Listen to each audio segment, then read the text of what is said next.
ஜெய் வாராய். குழந்தைகளில் வந்து பெரியவங்க வர பார்த்தீங்கன்னா, நம்ம ரோட்டில் போய்கிட்டே இருப்போம். ஏதேனும் ஒரு காரணத்தால் நம்ம போய்கிட்டே இருப்போம். நாய் வந்து குறுக்க வந்துக்கிட்டு இருக்கோம். நமக்கு நாய்க்கு நம்ம நாயை அடிக்கணும்னே போயிருக்க மாட்டோம். உடனே ஓடியாந்து டக்குன்னு கவிரும், கடிச்சு வச்சிடும். குழந்தைங்க பாட்டில் அது பாட்டில் நடந்து போய்கிட்டு இருக்கும். நாய் திடீர்னு வந்து கடிச்சிடும். இப்போல்லாம் அதிகமாக அந்த டிவிலெலாம் பார்க்குறோம், நியூஸுகள்லாம் பார்க்குறோம். அதிகமாக நாய் கடி அதிகமாகுது இல்லையா? குழந்தைகளை நாய் கடிக்குது. இந்த மாதிரி பிரச்சனை அதிகமாக ஏற்படுது. நாயை அடிக்கணுன்ற எண்ணமே இருக்காது. நம்ம வாட்டில் நம்ம சிவசிவாக நடந்து போயிட்டு இருக்கோம். அது நம்ம வேலை ஒழிந்து உடனே அது கவிழ்ந்து 2 வீலரில் போவாங்க, துரத்துக்கிட்டே வந்து கடிச்சுப்படும். அந்த மாதிரிலாம் ஒரு அசம்பாவிதங்கள் ஏற்படும்.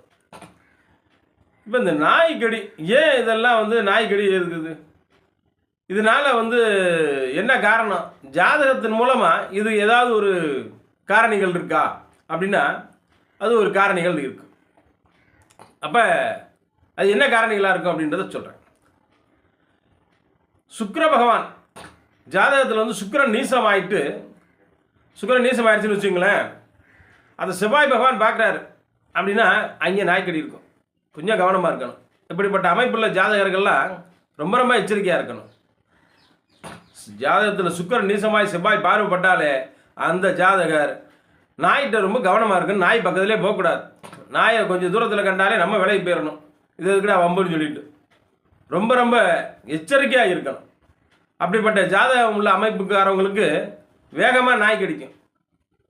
அந்த மாதிரி ஒரு அமைப்பு இருக்கும். ஏன்னா சுக்கிரன் நீசமாயிட்டா உடம்புல வந்து ஒரு விதமான ஒரு ஸ்மெல் வருமா. ஒரு அந்த ஸ்மெல்லு வந்து நாய்க்கு வந்து ரொம்ப பிடிக்குமா.